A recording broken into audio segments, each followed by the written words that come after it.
بسم الله الرحمن الرحيم الحمد لله رب العالمين والصلاة والسلام على رسوله الكريم وعلى آله وأهل بيته وأصحابه أجمعين سبحانك لا علم لنا إلا ما علمتنا إنك أنت العليم الحكيم اللهم علمنا ما ينفعنا وانفعنا بما علمتنا وزدنا علما ثم أما بعد السلام عليكم ورحمة الله وبركاته محترم عزيز جماعة المسلمين الله عز وجل ibodatlarimizni qabul aylasin, gunohlarimizni kechirsin. Bugungi o'rganadigan sunnatimiz payg'ambarimiz alayhissalomning eng yaxshi ko'rgan amallaridan bittasi xushbo'ylik surtish. Rasululloh alayhissalom xushbo'ylikni juda ham yaxshi ko'rardilar. O'zlarida bo'lsa doim surtib yurardilar. Qayerda xushbo'ylik topsalar surtmasdan qo'ymas edilar. Rasululloh alayhissalom xushbo'ylikni shunaqa yaxshi ko'rardilar. Maqsad Allohning roziligi. Maqsad farishtalar xursand bo'ladi. Maqsad inson o'zidagi aziyatdan uzoqlashtirish. Xushbo'ylik surtish orqali hammaga mamnun bo'lish. Payg'ambarimiz alayhissalom o'shaning uchun xushbo'ylikni yaxshi ko'rardilar va doim surtib yurardilar. Agar mabodo topolmasalar, uylardagi ayollarni xushbo'yligini ham payg'ambarimiz alayhissalom surtib chiqib ketardilar masjid tomon. Avvallari erkaklar, ayollar atri, xushbo'yligi degan tushuncha bo'lmas edi. Deyarli bir xil edi. Payg'ambarimiz alayhissalom o'shaning uchun ba'zida ayollarni ham xushbo'yligini surtib turardilar. Bu payg'ambarimiz alayhissalomning orasida ekanliklaridan, Rasululloh alayhissalom pokiza ekanliklaridan, Rasululloh sallallohu alayhi vasallam hammaga namuna zot ekanliklaridandir. Inson xushbo'ylikni qachon surtadi? Inson xushbo'ylikni g'usl qilib, go'zal kiyimlarni kiygandan keyin surtgisi keladi. Terlab turgan odam xushbo'ylik surtgisi kelmaydi. Chunki u insonni ham beshbattar qilib hidini yomon qilib tashlaydi. Aksincha, xushbo'ylik doim inson orasida bo'lib yursa, surtgisi keladigan ajoyib amallardan. Rasululloh alayhissalom o'shaning uchun xushbo'ylik surtishni yaxshi ko'rardilar. Biz ummat ham doim xushbo'ylik surtib yurishimiz lozim. Endi bu erkakga ayolga bir xil sunnatmi deyilsa, ayollarga ozgina farq qiladi. Bu sunnat uni inshaalloh mavzuni davomida gaplashib boramiz. Anas ibn Malik roziyallohu anhu aytdilar.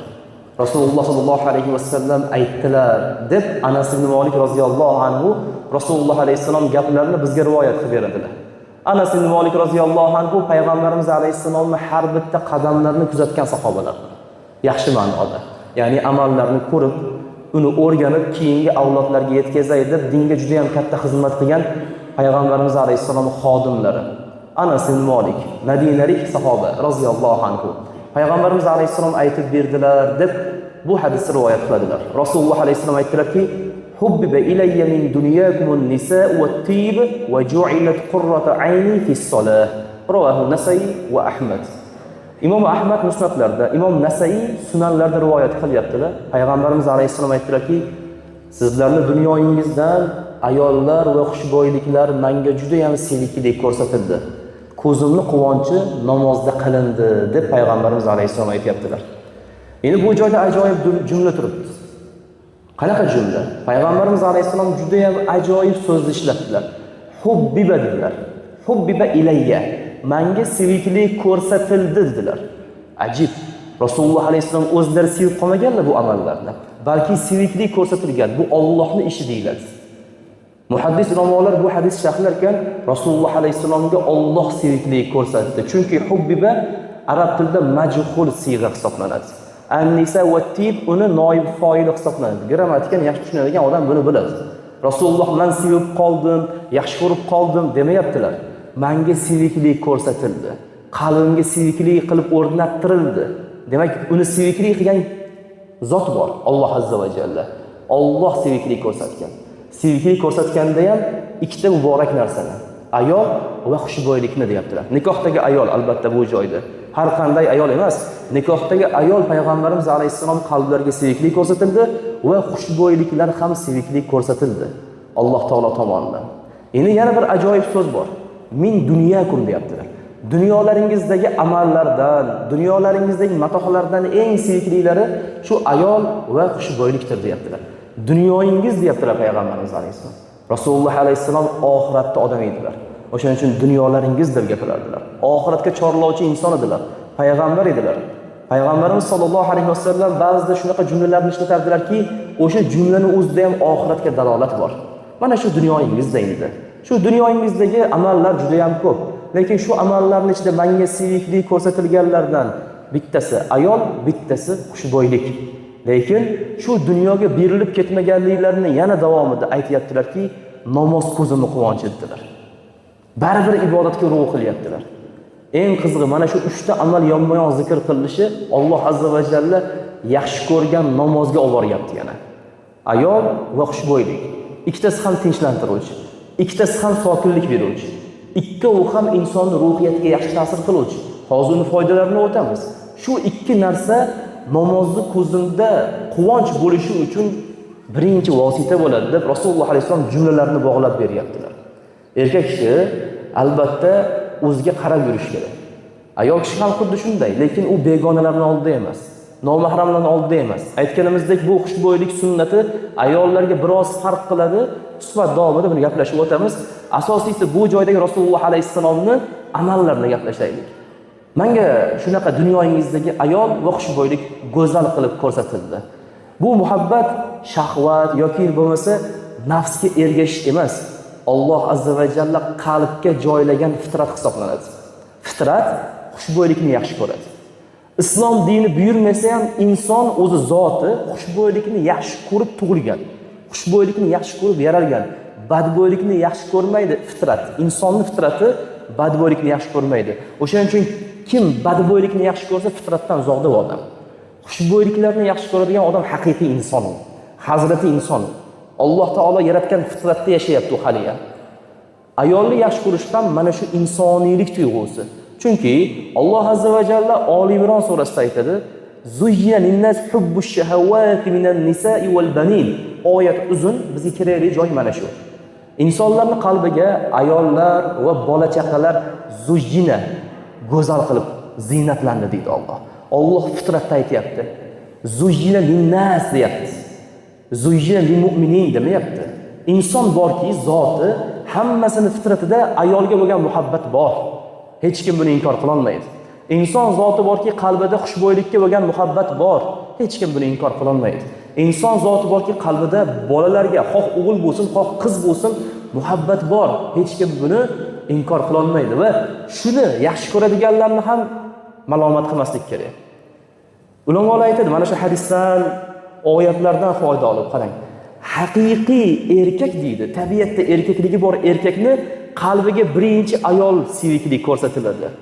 Agar u erkakning qalbiga uyi, avtomobili, markablar sevikli bo'lsa, u erkaklik sifatida sekin chiqayotgan bo'ladi deyshadi. Chunki Alloh taolo zikr qilganda zuyyina lin-nas hubbush shahawati minan nisa deyapti birinchi o'rinda yo'q. Haqiqiy erkaklarga qalbiga sevikli ko'rsatilgan eng katta amallardan bittasi ayolga bo'lgan muhabbat. Bu qalbga sevikli. Rasululloh alayhisolamning hadislarni ko'ring, oyat tasdiri. Hubbiba ilayya min dunyakum an-nisa'u deyaptilar. Sizlarning dunyoyingizda qalbingga eng seviklilari bu ayollardir. Rasululloh alayhisolamning bu jumlalari insonning tabiatida birinchi qalbiga sevikli bo'ladigan narsa ayol ekan. Nikohdagi ayol albatta. O'shaning uchun ulamolar aytayapti-da, inson o'zining tabiatini, rijolatini bilmoqchi bo'lsa, rujulatini bilmoqchi bo'lsa, e'tibor bersin. Qalbiga ayoli muhabbatli bo'lib boryaptimi? Demak, uning rujulati hali ham joyida. Endi to'g'ri, ayoldagi boshqa bir muammolar sababli uni yoqtirmasligi unga kirmaydi. Lekin o'zining nikohidagi orasida o'sha risoladagi sunnatga muvofiq ayol bo'lsa-yu, lekin uni yaxshi ko'rmasdan pullarini yaxshi ko'rsa, avtomobilni yaxshi ko'rsa, uyini yaxshi ko'rsa, ayoliga, bolalarga qilmasdan shu chaplayversa nimadir balolarga uni rujulat chiqib ketyapti sekin-sekinlik bilan. Chunki Qur'on va hadisdagi jumlalarni ko'rdingiz ulamolar.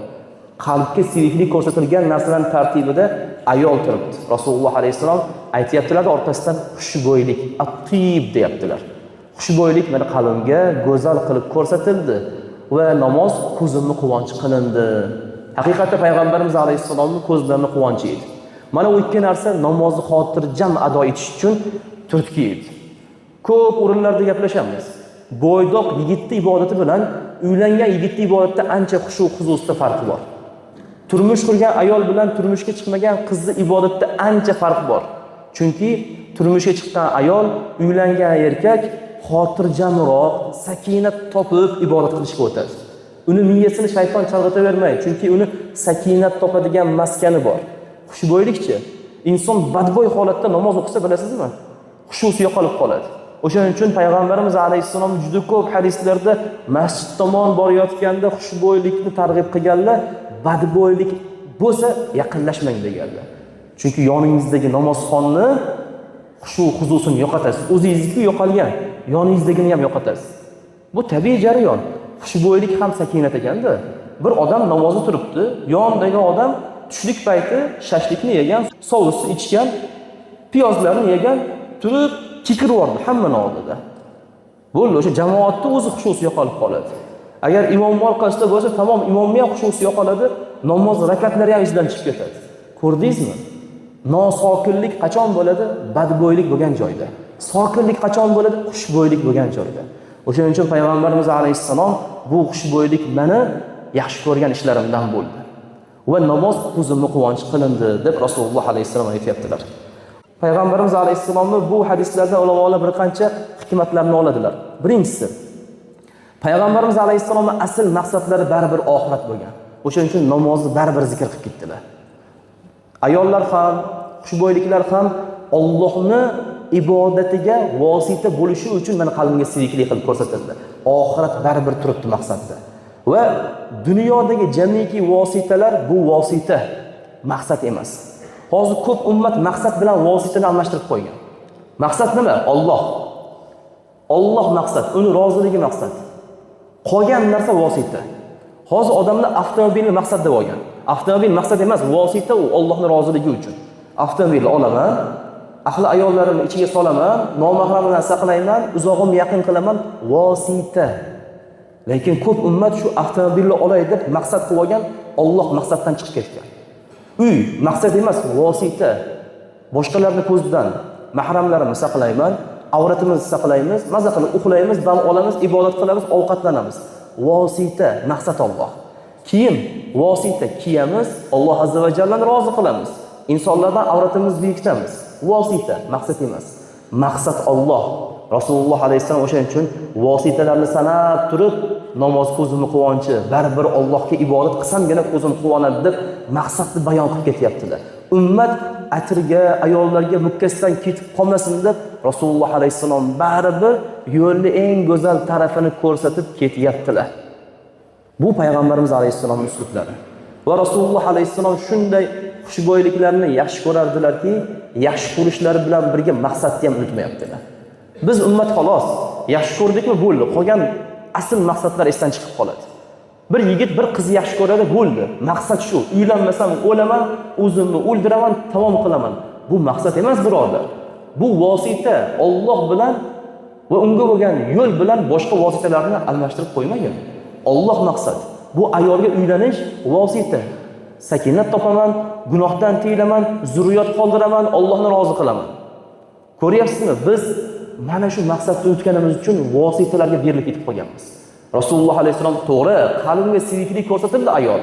To'g'ri, qalbimga seviklik ko'rsatildi xushbo'yliklar, lekin maqsad Alloh baribir dedilar. Maqsad ko'zimni quvonchi baribir namoz dedilar. Namoz buyuruvchisi Alloh azza va jalla. O'shaning uchun payg'ambarimiz alayhisalom bu joyda maqsadni ham bayon qilib ketyaptilar. Xo'p, atir va xushbo'yliklarni nima uchun payg'ambarimiz alayhisalom yaxshi ko'rdilar? Buni sabablari ko'p. O'sha sabablarni gaplashib ketamiz. Birinchisi poklik belgisi. Yuqorida aytdik. Atir qachon sepiladi? Inson yana ham pok bo'lganda sepadi. Kir kiyimlarga atir sepilmaydi. Bunga bir o'xshatish. Ulamolarimiz oldiga ba'zi bir odamlar kelishganda biz istig'for aytaylikmi yoki tasbih aytaylikmi deb so'rashdi. Haqiqatda istig'for ko'proq aytish kerakmi yoki tasbih ko'proq aytish kerak? Shunda ulamolar aytishdiki, sizni kiyimingiz kir bo'lsa, loy bo'lsa, hidlanib ketgan bo'lsa, uni siz yuvasizmi yoki bo'lmasa ustiga atir sepasizmi deydi. Albatta yuvamiz. Yuvganingizdan keyin nima qilasiz? Keyin atir sepamiz deydi. O'shaning uchun insonni qalblari gunohlar bilan kir bo'lgan. U kir holatda. Tasbih bu atir, istig'for esa yuvish vositasi. Istig'for bilan qalblarni yuving va undan keyin tasbihlar bilan uni xushbo'ylantiring deydilar. Biz ham xuddi shunday xushbo'yliklarni, kiyimlarni toza qilgandan keyin sepamiz. Bu ozodalikning eng yuqori cho'qqisi, xushbo'ylik sepish. Bir odam xushbo'ylik sepibdi desa, demak u g'usl qilgan. Demak u yuvingan. Demak u yuvilgan kiyimlarni yoki yangi kiyimlarni kiygan. O'ziga e'tibor bergan va xushbo'yliklarni sepganiga dalolat qiladi. Poklikning eng yuqori cho'qqisi. Va ikkinchisi, farishtalar yaxshi ko'radi xushbo'yliklarni. Payg'ambarimiz sollallohu alayhi vasallam doimo masjid tomon insonlarni targ'ib qilsalar, xushbo'ylik ila, g'usullar ila, pokizalik ila, pok kiyimlar ila kelishni targ'ib qilardilar. Kim sarimsoq piyoz, xom piyoz yegan bo'lsa, masjidlarimizga yaqinlashmay tursin derdilar. Illat nima? Badbo'ylik. Atirdagi illat nima? Xushbo'ylik. Nimaga Rasululloh alayhisalom xushbo'ylikni targ'ib qilyaptilarda? Badbo'ylik keltirib chiqaradigan halol bo'lgan piyoz, xom piyoz bular halol, lekin taqiqlayaptilar. Masjidga, jamoatga yaqinlashmay tursin deyaptilar. Badbo'ylik bo'lgani uchun. Sabab farishtalar ozorlanadi. Qavm ozorlanadi. Haqqini berilmagan bo'ladi. Bu joydagi Rasululloh alayhisalom yaxshi ko'rgan xushbo'ylikdan maqsad farishtalar yaxshi ko'rishadi. Bilamiz, farishtalar badbo'y joylarga kirmaydilar. Misol uchun hojatxonaga kirmaydilar. Hammonlarga ham kirmaydilar farishtalar. Shunaqa bir farishtalar pok zotlar hisoblanishadi. Alloh taolo yaratgan mavjudotlarning ichida eng poklari, gunoh qilmaydilar, gunoh manzillarida turmaydilar va nopok joylarda ham turmaydilar farishtalar. Itlar bor joyda ham turmaydilar farishtalar. Suratlar bor joyda ham turmaydilar farishtalar. O'shaning uchun kimni uyida baraka bo'lishini xohlasa, mana shularga o'ta e'tiborli bo'lsin. Farishtalar turmaydigan manzillarni qatorida badbo'yliklar turibdimi? Inson badbo'y bo'lib yursa, farishta undan sekin uzoqlashadi. Yo'qolib qolmaydi, buni gunohini yozmayman deb ketib yormaydi, balki undan uzoqlashadi. Gunohlarini yozadi, savoblarini yozadi, lekin yaqinlasha olmaydi. Do'stingiz biri ketaveradi, badbo'y bo'lsa yonida kelib gaplasha olmaydi, masofadan gaplashadi. Gapirsa og'zida badbo'ylik kelayotgan bo'lsa, bu yoqdagi odam hatto og'izlarini burunlarni to'sib oladi. Uzoqroq turib gaplashadi. Nima uchun? Yoqmas ekanda. Insonga yoqmagan narsa farishtalarga yoqarmidi? Payg'ambarimiz alayhisalom farishtalarga yoqmagani uchun badbo'ylikdan uzoq bo'lib, yoqqani uchun xushbo'yliklarni doim ishlatardilar. Va Payg'ambarimiz alayhisalom yana bu xushbo'ylikni targ'ib qilishlaridan maqsad masjid hurmati bor. Rasululloh alayhisalom bitta qoidani bilib olaylik, jamoatsiz namoz o'qimasdilar. Rasululloh alayhisalom doim jamoat bilan namoz o'qirdilar. Va doim Rasululloh alayhisalom bor joyda imom Payg'ambarimiz alayhisalom bo'lardilar. O'shaning uchun imom hamma taraflama ideal bo'lishga harakat qilish kerak. Kiyimda ham, yurish-turishda ham, pokizlikda ham, xushbo'ylikda ham Rasululloh alayhisalomda ana shu xislat bor edi. Masjid hurmati bor edi. Masjid kim hurmat qiladigan bo'lsa, xushbo'ylik bilan keladi. Molni yoki bo'lmasa qo'ylarni u yog'ini tarab, bu yog'ini tarab, o'sha joylarda qo'ylarga kiyim tegadi, boshqa bo'ladi, o'shalar bilan kelmaydi, balki bir qator kiyimlarni almashtiradi. Tahoratlarni qiladi, xushbo'yliklar qiladi, yuvinadi, tarini ana shunday keladi. To'g'ri, inson bulardan behojat bo'lib yasha olmaydi, ya'ni uyidagi chorva hayvonlardan. Chorva hayvonlarini deb insonlarga ozor bermaslik kerak. Masjidni ham behurmat qilmaslik kerak. Bu Rasululloh alayhisalom tavsiyalari. Kim amal qilsa, sunnatga amal qilgan bo'ladi. Masjid hurmati va odamlarni ham bezovta qilmaslikni Payg'ambarimiz alayhisalom ixtiyor qilardilar. Xushbo'ylikda insonlar bezovta bo'lmaydi. Yuqorida gaplashib o'tdik. Xushbo'ylik bo'lsa odamlar bezovta bo'lmaydi. Piyozni hidi kelsa, xom piyozni, sarimsoq piyozni hidi kelsa, souslarni hidi kelsa, har xil bir ovqatlarni, hidi kuchli ovqatlar bor. Shularni hidi kelsa, subhanalloh, bu yoqdagi namozxonlar bezovta bo'lishni boshlaydi. Ba'zida shunaqa bir didli namozxonlar borki, ko'ngli aynib namozni buzdan chiqib qoladi-da. Chunki qayt qilib keladi. Ularni oldida ularni bezovta qilmaslik uchun inson o'ziga bir qarab yurish kerak ekan. Payg'ambarimiz alayhisalom o'rgatyaptilar bu yo'lda. Ba'zi bir insonlar bor, peshin namozidan keyin tushlik qiladi. Nimaga desa, peshin namozidan avval tushlik qilib masjidga borsam ham og'irlik qiladi, dangasalik qildiradi. Va yana tushlikda endi nimadirlar iste'mol qilaman, pokiza narsalar, lekin namozxonga xalaqit beradi shu. Peshin bilan asr o'rtasi uzoq. Peshindan keyin tushlik qilib olsam, asrgacha ancha hidlar ketadi. Uyga borib tishlarimni tozalayman, misvoqlarni qilaman, kiyimimni almashtiraman. Ana ko'ribsizki, odamlar ozor chekmaydi. Shashlik somsa yeganimni ham bilmaydi. Bu Payg'ambarimiz alayhisalom ko'rsatgan yo'l. E'tibor beraylik akalar. Halol bo'lgan, pokiza bo'lgan sarimsoq piyoz, halol bo'lgan, pokiza bo'lgan sarimsoq piyoz, xom piyoz, har xil narsalarni yeb jamoatga yaqinlashmasinlar deyaptilar. Halol bu narsalar. Alloh halol qilgan. Endi harom bo'lgan narsani iste'mol qilib kelayotgan odamga nima deysiz?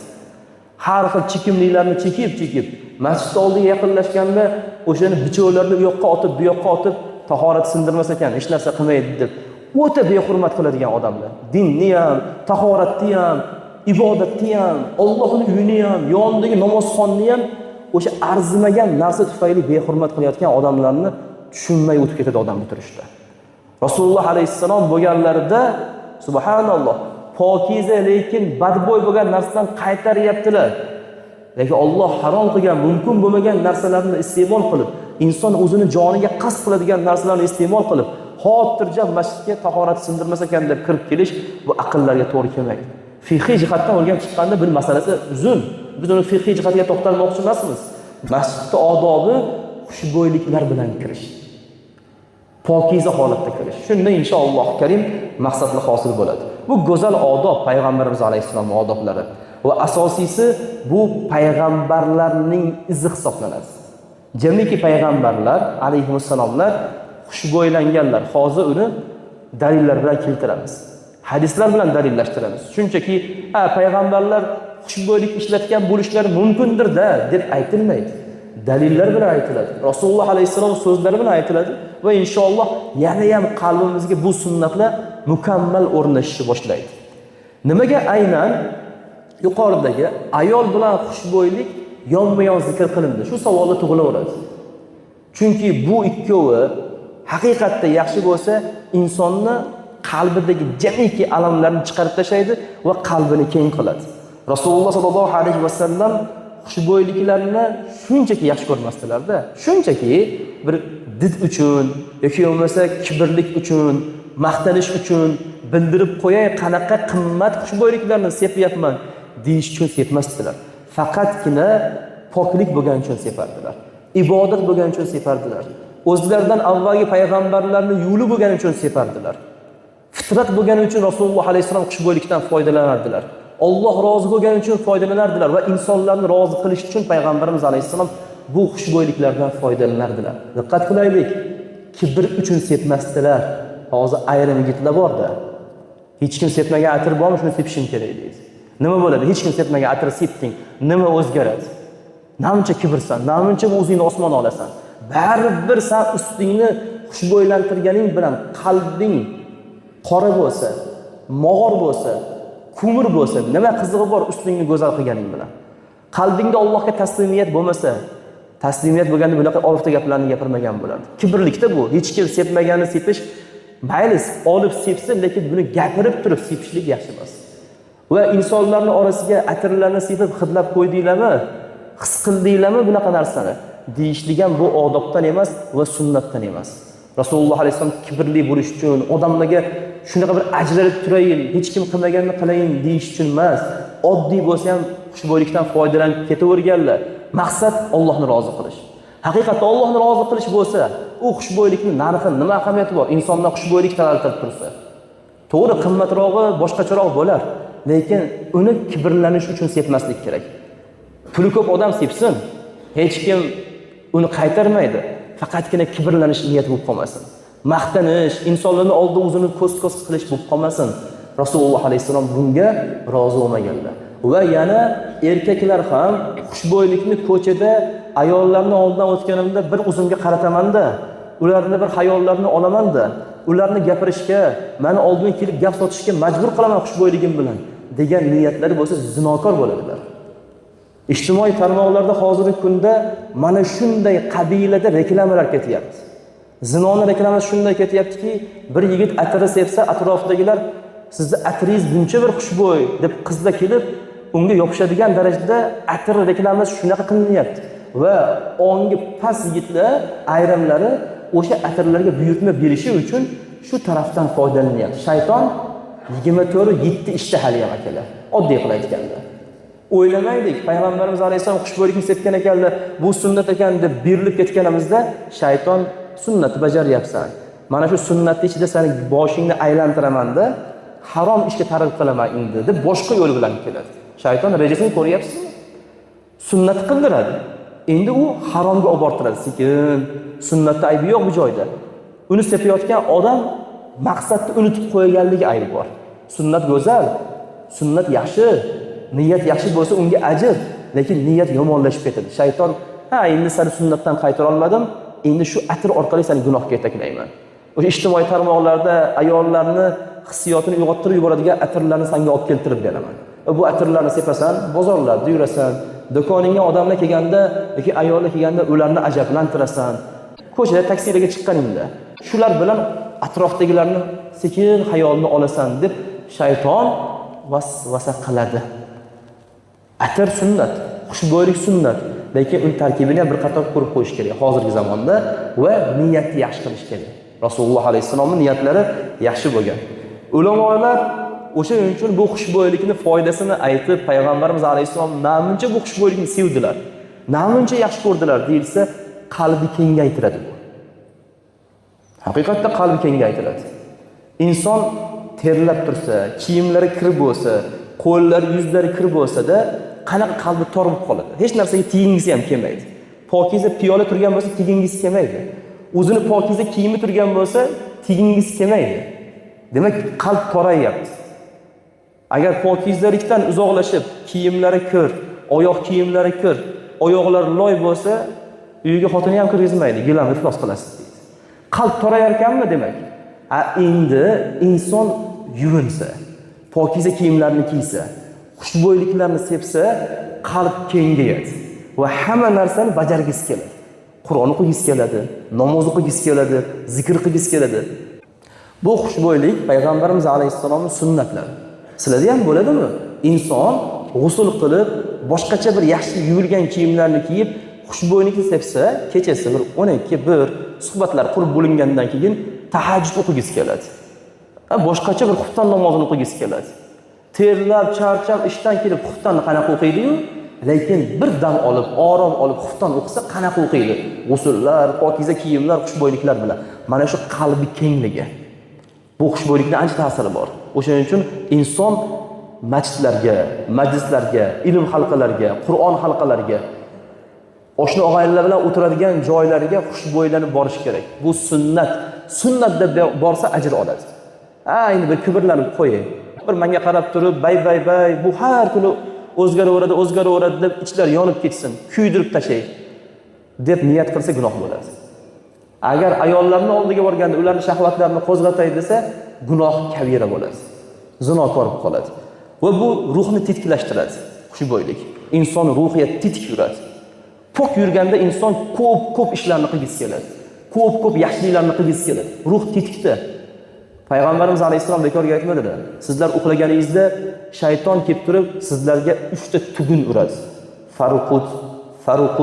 Faruqut deydi. Uxla deydi. Masjidda ham aytadi bu gapni. Shaytonga farqi yo'q.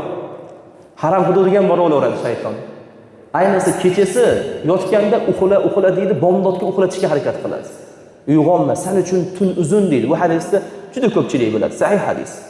Payg'ambarimiz alayhisalom uyg'onsa, o'sha zikrlarni qilib uyg'onsa, tahorat qilsa va o'sha bismillah deb uyg'onib tahoratlarni qilib namoz o'qisa, 3 ta tugun yechilib ketadi deganlar. Va u odam ruhi tetik holatda uyg'onadi. Agar unday bo'lmasa, ruhi dangasa bo'lgan holatda uyg'onadi. Takror misollar bilan aytaveramiz. Inson bomdod namoziga turdi, bismillah deb. Tahoratni go'zal qildi. Go'zal kiyimlarni kiydi. Uyda 2 rakat sunnat namozini o'qidi-da, masjid tomon zikr qilib, Alloh taolo xatolarimni o'chiryapti, qadamimga savoblar bityapti deb faqat namozni niyat qilib, uyda tahorat qilib kelyapti. Endi u odamning ruhi qanaqa yengil? Bomdoddan qaytgandan keyin juda ko'p ish qilgisi keladi u odamni. Endi bir odam bomdodga ham turmadi, tahorat ham qilmadi, 9:10 da quyosh chiqib ketgandan keyin uyg'ondi. Turgisi ham kelmaydi. Telefonni o'sha yerda o'ynab o'tiraveradi. G'usl vojib bo'lgan bo'lsa ham telefonni o'ynab o'tiraveradi. Tahorat qilmagan bo'lsa ham telefonni o'ynab o'tiraveradi. Turayin, bolalarim kiryapti xonamga, sal o'zimni epaqaga keltirib olayin deyish yo'q. Mana shu ruhiyatni barbod bo'lgan. Sinab ko'rsin-da, bomdodga chiqqan payti bilan chiqmagan paytini sinab ko'rsa bo'ldi. Kayfiyatga ham ijobiy ta'sir qiladi. Biz foydalarni sanayapmiz. Inson kayfiyati zo'r yuradi. Haqiqatda hammaga bu kayfiyat ham ta'sir qiladi. Agar inson badbo'y bo'lsa, o'zi ham kayfiyati ham tushib ketadi, hammaning kayfiyatini tushiradi ham. Va asosiysi boshqalarga ham huzur beradi. Zo'rda bu. Islom naqadar go'zalda. Bitta amalni bajarasiz, ketma-ket savob olaverasiz. Ketma-ket savob ichida qolaverasiz. O'shaning uchun payg'ambarimiz alayhissalom ajaban lil mu'min dedilar. Mu'minga men ajablanaman dedilar. Hamma taraflama savobni olaveradi. Payg'ambarimiz alayhissalom xushbo'ylik sifatlardan maqsadlarni takror bayon qilaveramiz. Nimaga? Maqsadlarimiz almashib qolmasin bizga. Rasululloh alayhissalom maqsadlar xushbo'ylikdan Allohni rozi qilishmi? Bizni ham maqsadimiz Allohni rozi qilish bo'lsin. Poklikmi Rasulullohning maqsadlari? Bizniki ham poklik bo'lsin. Tashqi ichki poklikmi payg'ambarimiz alayhissalom jamiki amallar. Bizniki ham shu maqsad bo'lsin. Va Rasululloh alayhissalom bu ishlari bilan musulmonlarga ibrat bo'lishni niyat qildilarmi? Biz ham ana shunday ibrat bo'lishni niyat qilaylik. Kibrni, ujubni, manmansirashni, yomon yo'llarni niyat qilmaylik. Agar unday bo'ladigan bo'lsa, gunoh qilamiz, xolos. Sunnatni bajaramizda gunoh qilib qo'yamiz. Agar niyatimiz yaxshi bo'lsa, savob ustiga savob olamiz. Yana savol tug'iladi. Payg'ambarimiz alayhissalom nimaga xushbo'ylik sepganlar? Rasululloh alayhissalom badbo'y bo'lganlarmi? Yo'q. Allohga qasamki, payg'ambarimiz alayhissalomchalik xushbo'y inson bo'lmagan. Payg'ambarimiz alayhissalom atirga muhtojliklar bo'lmagan. Onalarimiz aytishadi, payg'ambarimiz alayhissalomning xushbo'yliklari shunaqa go'zal va iforli edi. Rasululloh alayhissalom haqiqatda oldilarida turgan odam ketkisi kelmas edi. Sahobalarning qanchalardan eshitganmiz buni. Rasululloh alayhissalom iforlarini boshqa joydan topib bo'lmas edi. Bu Alloh taolo bergan vahiylar ifori edi. Payg'ambarlik ifori edi. Sayyidlik ifori edi. Nabiyimiz alayhissalom iforlari boshqa hech kimda topilmagan ifor edi. Lekin nimaga xushbo'ylik sepdilar? Shunchalik iforlari bo'lsa, savol tug'iladi. Javob bitta. Agar payg'ambarimiz alayhissalom men o'zi xushbo'yman, atir sepmasam ham, xushbo'ylik sepmasam ham bo'laveradi deb sepmaganlarda ummat xushbo'ylik sepish bid'at deb turib sepmay qo'yardi. Va Rasululloh alayhissalom butun ummatni o'ylab xushbo'y bo'lsalar ham atirlarni, xushbo'yliklarni sepib ketdilar. Ummat bu sunnat deb sepsin. Haqiqatda Rasululloh sepmaganlarda, sepmayman, bu o'zimning iforim yetadi deganlar bu qaytariq bo'larmidi? Bu qaytariq esa sunnatdan hisoblanmaydi. Endi uni bajargan odam bid'atni bajarib qo'ygan bo'ladi. Rasululloh alayhissalom qilmagan ishni. Rasululloh alayhissalom ummat qanaqa o'ylayaptilar, ko'ryapsizmi? O'zlari sepib ummatga sunnat qoldirib ketyaptilar. Va bu aytayapmiz, payg'ambarlarning yo'li. Bunga dalil Abu Ayyub al-Ansoriy radhiyallohu anhu ni hammamiz taniymiz. Madinalik ansorlardan Abu Ayyub al-Ansoriy radhiyallohu anhu. Shu sahoba aytadilar: "Arba'un min sunanil mursalin al-khitan wat-ta'attur was-siwak wan-nikah", rawahu Ahmad va Tirmizi.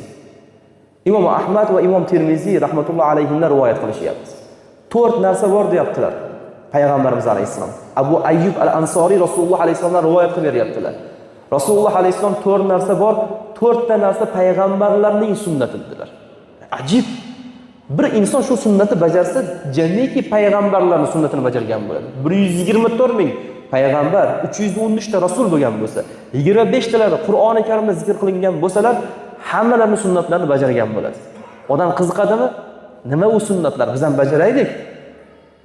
Sahobalardan Alloh rozi bo'lsin. O'zlari ha biz bildik, bajaramiz, keyingilar bajarmasa biz jannatda yuqorida bo'lamiz deyishmadi. Mana bu ilmni yashirmaslik. Qop ilmni o'rganib ko'rpa to'shay qilib yota olmaslik, balki keyingi avlod ham jannatga kirsin bu sunnatlarni bajarib deb qoldirib ketish. 4 ta sunnat payg'ambarlarning sunnati. Ey ummat, Rasulimiz, Sayyidimiz aytdilar deb Abu Ayyub al-Ansoriy aytib beryaptilar. Birinchisi, al-khitan, xatna qildirish. Ummat buni bajaradi. O'g'il bolalar xatna qilishi bu musulmonlar orasida urfda. Buni sharhlash shart emas. Bu har bitta payg'ambarning yo'li. Imom Buxoriy rahmatullohi alayhi sahihlarda keltiradilar. İbrahim alayhissalom o'zlari xatna qilganlar. Endi buni ichiga kirib borsak, mavzu chigallashib ketadi. Ya'ni ko'payib ketadi mavzu. Bu sunnat. Hamma payg'ambarlarning sunnati. Ikkinchisi, vat-ta'attur, xushbo'ylanish. Har bir payg'ambar xushbo'ylangan ekan.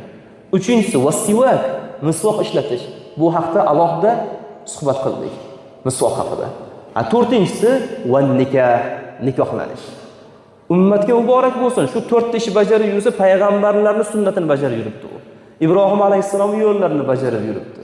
Musa alayhissalomning yo'llari, Yusuf alayhissalomlarning yo'llari, Iso alayhissalomlarning yo'llari va payg'ambarimiz alayhissalomning yo'llarini bajarib yuribdi kim? Shu 4 ta sunnatga amal qilayotgan odam. Xatna, xushbo'ylik, misvoq va nikoh. Mana shularni bajarsa inshaalloh karim sunnatning ichida baraka topadi u odam. Alloh rozi bo'lgan odam bo'ladi. Payg'ambarimiz alayhissalomning sunnatiga ergashib jannatda qo'shni bo'lish maqomiga ham ega bo'ladi. Biz atir sepamiz, xushbo'ylik sepamiz, buni sunnat deb sepaylikda ajr olamiz. Inshaalloh karim. Endi ayollar masalasida atir boshqacha bir hukumiy masalalar bo'ladi. Bu erkaklarga edi. Lekin takror aytamiz, erkaklar ham haddan oshmaydi. Ayollarni hayollarini chalg'itaman demaydi. Zino bo'ladi. Kibrlik qilmaydi, gunoh bo'ladi. Manmansiramaydi, gunoh bo'ladi. O'zini ko'rsatib qo'yay, hech kim pul yetmaydigan qimmat atirlarni sepaman deb turib ishlatmaydi ularni, gunoh bo'ladi. Demak, erkaklar ham tushundi buni. Sunnat deb sepadi. Xushbo'ylikni ham erkaklar jamoatining orasiga borib sepadi. Hammasi erkak bo'lgani uchun hayollar buzilmaydi, balki huzur bo'ladi. Ayollarcha. Ayollar erlari uchun uylarida va ayollar jamoati uchun atirlarni sepsalar bo'ladi.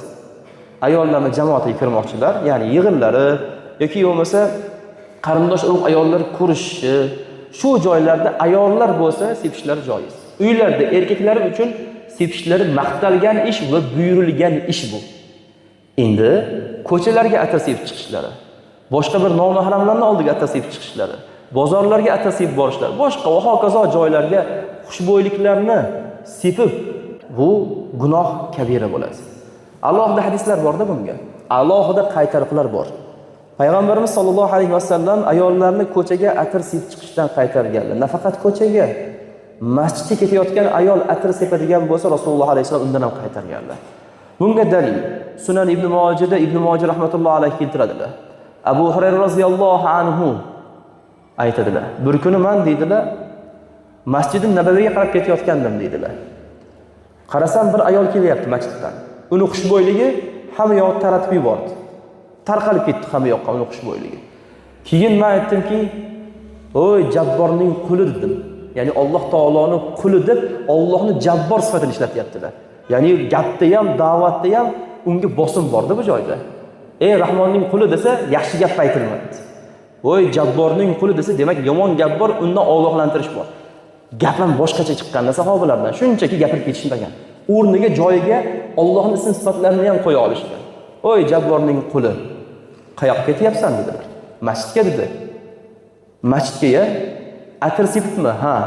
Men sayyidingiz, payg'ambaringiz alayhisalomdan eshitganman dedilar. Abu Hurayra roziyallohu anhu u ayolga qarab, qaysi bir ayol masjidga atir sepib boradigan bo'lsa, toki u uyga qaytib janobatdan g'usl qilgandek o'sha atirdan g'usl qilmasa Allohning namozini qabul qilmaydi. O'shaning uchun ehtiyot bo'l dedilar. Alloh uchun sepdim dedi u ayol. Alloh seni atirlaringga muhtoj emas dedilar. Sen unaqa deb aldama deyaptilar. Qarang, ayol kishi demak masjidga borar ekan, hatto xushbo'yliklarni sepib borayotganda ehtiyot bo'lsin. Chunki yo'lda erkaklar o'tadi. U joyda erkaklarning manzilgohi erkaklar bo'ladi. İnsonni hayoli albatta xushbo'ylik bilan narigi ayolning jismini miyasida sekin rivojlantirishni boshlaydi. İnsonni oddiyroq qilib aytganda tushunchasi, hayoli o'ta tezda, tez gavdalantirib tashlaydi. Ayniqsa bo'ydoq bo'lsa qo'yavering. Bu yoqda turgan. Bu atiri egasi kim ekan? Bu xushbo'ylikni kim sepdi ekan deb turib hayollari buzilib ketadi. O'shaning uchun qaytarilyapti. Illat nima? Illat nomahram erkaklarni o'ziga qaratish. Uyda iri bo'lsa qaratsa bo'laveradi. Qarang, illat yo'qolyapti. Atir sepma demayapti shariat. Atirni illatiga qarab sep deyapti. Ya'ni bir manzilgoh bo'lsa, u joyda nomahramlar bo'lsa, illat ularni o'ziga qaratish bo'lib qoladi-da sabab. Sepma deyapti. Uyingda bo'lsa, o'sha birovni o'zingga qaratish degan sabab yo'qoladi, iring, mahraming sana. Sep deyapti. Ayollar bo'lsa, u joyda ayollarga bo'lgan hirsi uyg'onmaydi. O'shaning uchun sepaver deyapti. Yaqin dugonalaring, qarindoshlaring, ammalaring, xolalaring, singillaring bo'lsa, sepaver, bemalol ayollarning jamoati bo'lsa deb ularga ta'kid aytilyapti. Payg'ambarimiz alayhisalom yana hadislari bor. Abu Hurayra roziyallohu anhu aytadilar. Rasululloh alayhisalom aytdilarki, siz ayollar xufton namoziga atir sepib yaqinlashmang dedilar. Ajib, boshqa namozga ham batariqa avlo Ko'pincha ayollar o'sha paytda xufton namoziga o'qigan. Xufton qop-qorong'u bo'lgan, ayollarni hech kim ko'rmagan, o'shaning uchun orqa safda namoz o'qib ketishgan. Ko'rdingizmi? Hatto xuftonda o'sha qaddi qomatni bildirmaslik uchun qorong'uda kelib ketishgan, hech kimda shahvat paydo bo'lmagan, qorong'u bo'lgani uchun. Kunduzi ko'rinishmagan. Endi o'sha qorong'uda atir sepib, "Men keldim" deb bayon qilib qo'yma deyaptilar payg'ambarimiz alayhisalom. Ajoyib uslubda Rasululloh alayhisalom uslublari. Va yana Zaynab Saqafiy roziyallohu anha aytadilar. Payg'ambarimiz alayhisalom bir kuni biz ayollarning oldiga chiqdilar. Va biz ayollarga qarab aytdilarki, sizlardan birortangiz masjidga boradigan bo'lsa, fala tamassa tuyba. Hech qachon xushbo'ylanib bormasin deb Rasululloh alayhisalom bizga ta'kidladilar ayollarga xosatan. Dedilar, Imom Muslim buni o'zlarining sahihlarida keltiryaptilar. Demak, ayollarga illat paydo bo'lsa atir sepmaydilar. Illat nima? Begonalarga o'zini ko'rsatish, begonalarni hidlasin deb hidni taratib o'tib ketish, atrofdagilarni, nomahramlarni jalb qilayin deb atirlarni sip ko'chaga chiqishlari shariatda qaytarilgan ish. Abu Muso al-Ash'ari roziyallohu anhu aytadilar. Bu hadisni Imom Nasa'iy sunanlarida, Imom Abu Dovud sunanlarida keltiradilar. Payg'ambarimiz alayhisalom aytdilarki, "Ayyuma imra'atin ista'tarat famarrat ala qawmin liyajidu min rihiha fahiya zaniya." Qaysi bir ayol xushbo'ylansa-da, qasddan ko'chaga chiqib bir qavm oldidan o'tsa va u qavmdagilar, erkaklar bu atir sepgan, xushbo'ylangan ayolni rihiha hididan hidlasalar, fahiya zaniya. U ayol zinokor bo'ldi o'sha joyda. Bu zinokorlik to'shakdagi zinokorlik emas, eng qattiq zinokorlik emas, lekin o'sha zinoga olib boradigan illat qilib qo'ydi u, deb payg'ambarimiz alayhisalom ogohlantirdilar. O'shaning uchun ayollarimizga, qizlarimizga, singillarimizga bu ishlarda xushyor bo'lishimiz kerak. Nima uchun? Nima qilib sepsak, nima biz o'zimizni sepa olmaymizmi? O'zimiz uchun sepamiz-ku deydigan toifalar chiqadi ayollardan.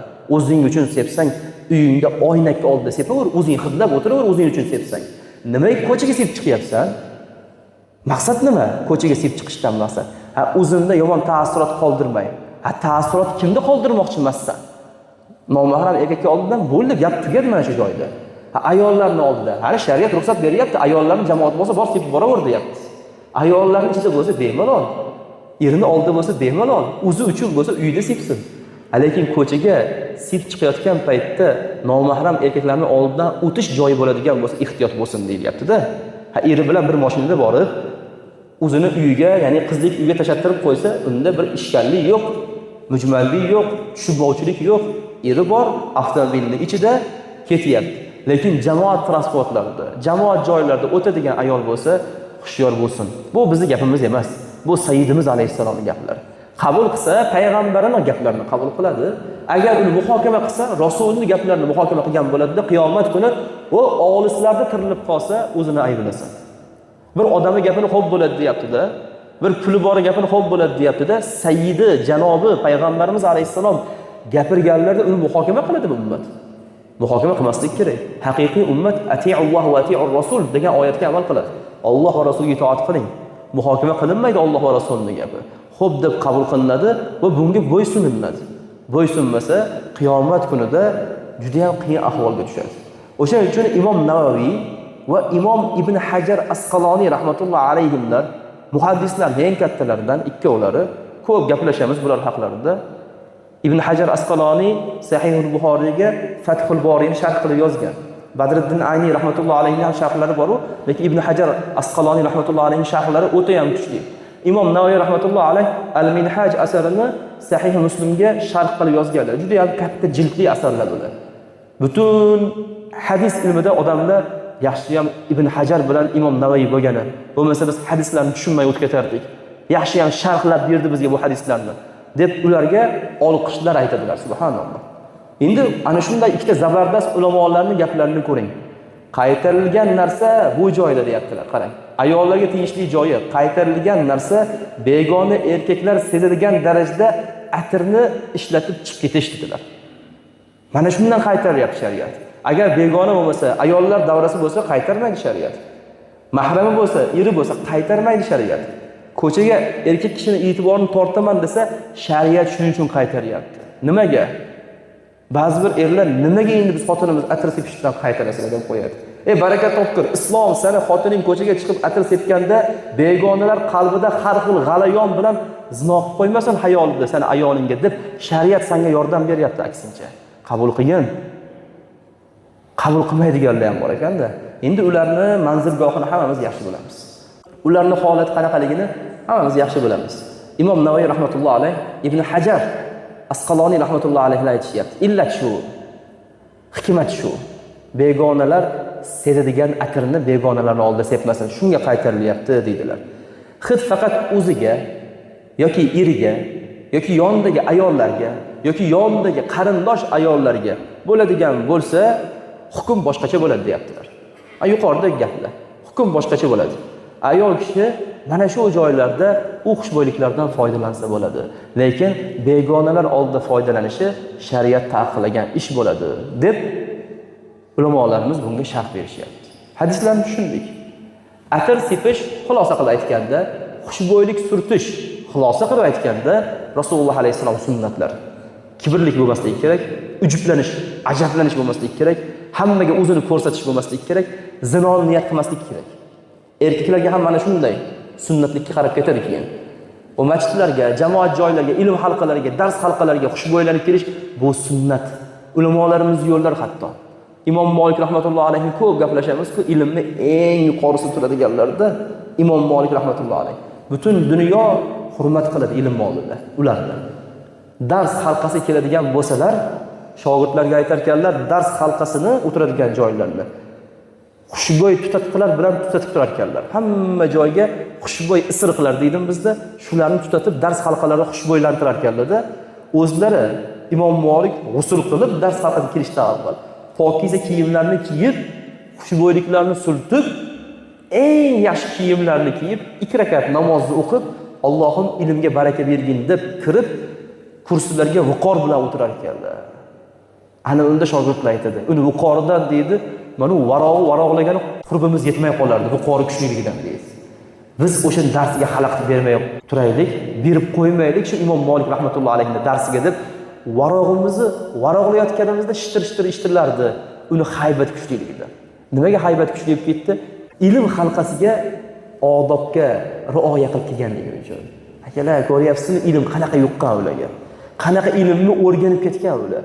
Odamlar 20 yil, 40 yillab o'rganadigan ilmini 1-2 yilda o'rganib qo'yaveradi. Nimaga desa, sabablarni bajaradi, Alloh azza va jalladan duo qilib so'raydi, hammasini ilmga mos qiladi. 1 soat, 2 soatda ilm yo'qib ketaveradi. Ana shunday. Xushbo'ylikni sepish kerak. Yuqoridagi maqsadlarga muvofiq. Ayollar esa erlari uchun, ayollarni jamoati uchun sepsinlar. Boshqa bir nomahramlarning oldidan o'tadigan yo'llar bo'lsa, sepmasinlar. Chunki bu ularga qilingan rahm bo'ladi. Allohning rahmi bo'ladi. Alloh taolo ularni jannat kiritish uchun mana shu yo'lni ularga bayon qilib berdi. Rasul alayhisalom orqali. Hammamiz tushundik. Amal qilishimizni oson qilsin. Alloh taolo amallarimizni qabul qilsin. Subhanakallohumma bihamdik ashhadu an la ilaha illa ant astaghfiruka va atubu ilayk.